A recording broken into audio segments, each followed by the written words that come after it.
Hello and welcome to the second episode on how to use Reaper for your podcast.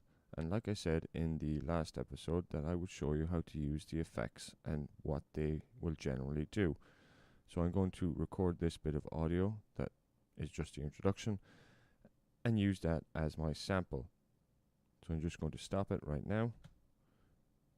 And there we have it. We have something recorded in Reaper. So I'm going to go back to the very beginning. And here we have our sound wave. So I'm going to just make this a little bit bigger so we can see it a little bit better. And here we have it. So if you open the effects window, this is what you will see. Here is our equalizer. Now I'm going to play what it sounds like with nothing done to it. Oh, and welcome to the second episode on how to use Reaper for your podcast. And like I said, and that's what you hear. So now we're going to play with the equalizer first, since that is what most people want to know, how to make their voice sound better. As you know, everyone's voice is a little bit different, so I can't tell you how to equalize your voice, but I can give you some tips on how to get started. So we have a 4-band equalizer here. All 4 of these bands can be moved up and down, back to center, and they can also have specific types. So here's how I start. On the very first band, I like to put a high pass filter. Now what a high pass filter does, as you will see, it drops off all the frequencies below 50 hertz. What this will do for you is take out the rumble. Let's say you have a fan running in your recording area, or you have a truck that drives by, anything like that, a vacuum cleaner in the distance somewhere. Be that not a great way to record, this will take out some of the rumble. I use it to take out some of the bass frequencies in my voice. Next, I like to, on the 4th one, I'm going to change this to a high shelf. Now what this does is it raises it up and it adds clarity to your voice. These two are a little bit tricky. This is where everyone tends to fall off the wagon a little bit. In around here, around 300 hertz, this is where what you call the mud, the really open, dirty sound sits. Some people like to raise it up, some people like to bring it down. I like to bring it back a small bit and just raise it 1.5 decibels. It just makes my voice sound just that little bit better. And lastly, the 3rd band I tend to bring somewhere around here, and I'll just lower it slightly. Now what this does is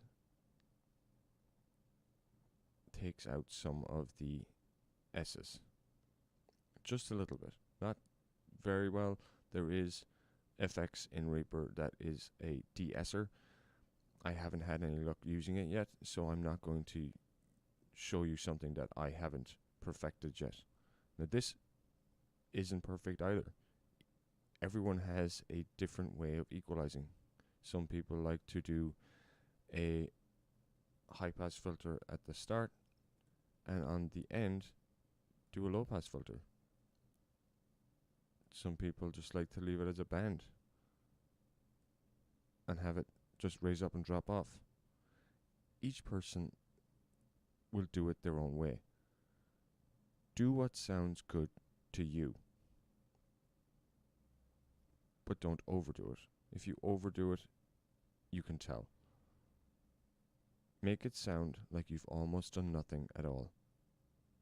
So now with these done, I'm going to play it back, and you can tell the difference when I turn it on and off. Oh, and welcome to the second episode on how to use Reaper for your podcast. And like I said in the last episode, that I would show you how to use the effect. So there you have it. Next, I like to use a noise gate. What is a noise gate? Well, a noise gate stops any sound that is below a certain threshold from entering. So let's take it that your breaths, your pauses will no longer have any residual background noise. So let's just take this section right here. If I just highlight this so I can get a gauge of what the background noise is for my silence. To do this, I'm going to turn on toggle repeat with this highlighted area selected and hit play. And now you will see it here that is basically what my noise is. So I'm going to raise it just that little bit above there. So now, on how to use when I play it back to the second episode on how to use Reaper for your podcast. And like I said, you will see that the voice is taken out. But that isn't your last line of defense. With this still highlighted, I'm going to show you my secret weapon. This is a multifunctional tool in Reaper. It's Re-FIR. In here you can use it as an equalizer, a gate, a compressor, and a subtractor. What the subtractor does is it builds a profile of the noise similar to that in Audacity, but this does it automatically. So how do you use it? Similar to what I did with the gate to get my noise shelf, this is going to build a noise profile using the silence that I give it.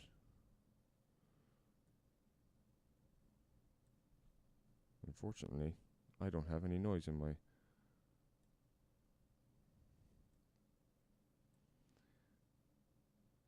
apologies. You need to have it at the very beginning.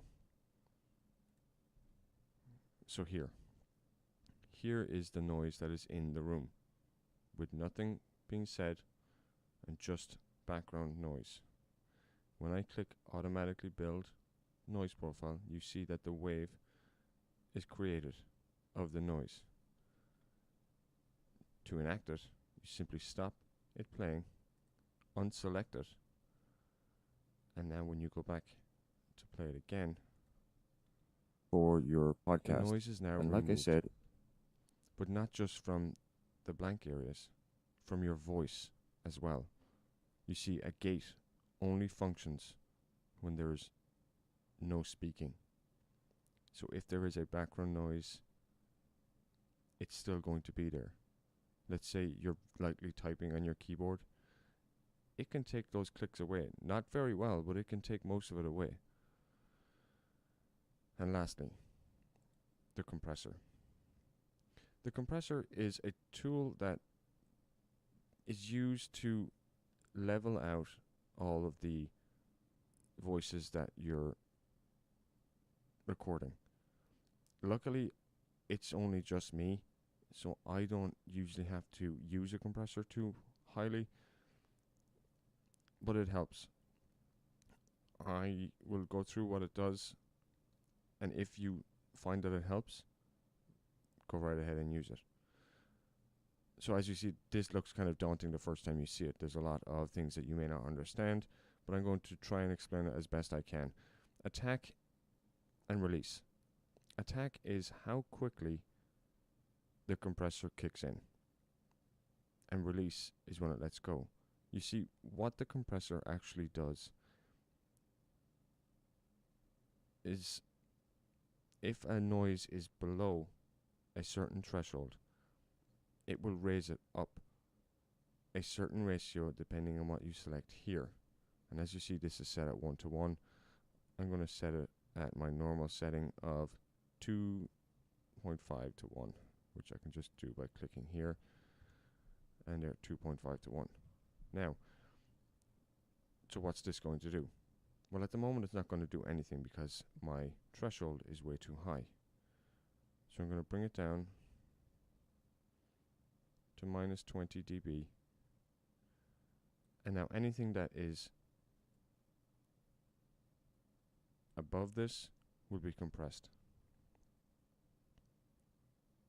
in a ratio of 2.5 decibels to 1. So for every decibel that I am above this, it's going to bring it down by 2.5 decibels. So if I was to scream into the microphone, it's going to drop it back. The reason I don't use it is because I tend to have a monotone, constant speaking voice, except when I'm recording with another person for your podcast. And like I said so as you see, it is not being enacted right there. So I'm going to bring it down another little bit for your podcast. And like I said so you can see it in action for your podcast. And like I said in the last episode, that I would show you how to use the effects and what they will generally do. And there you have it. That's what the compressor does.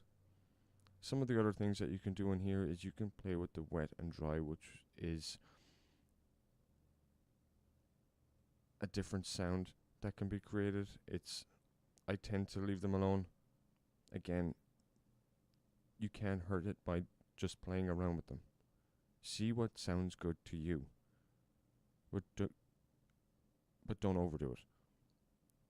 Overdoing it in compressor will make you sound spacey, like you're underwater.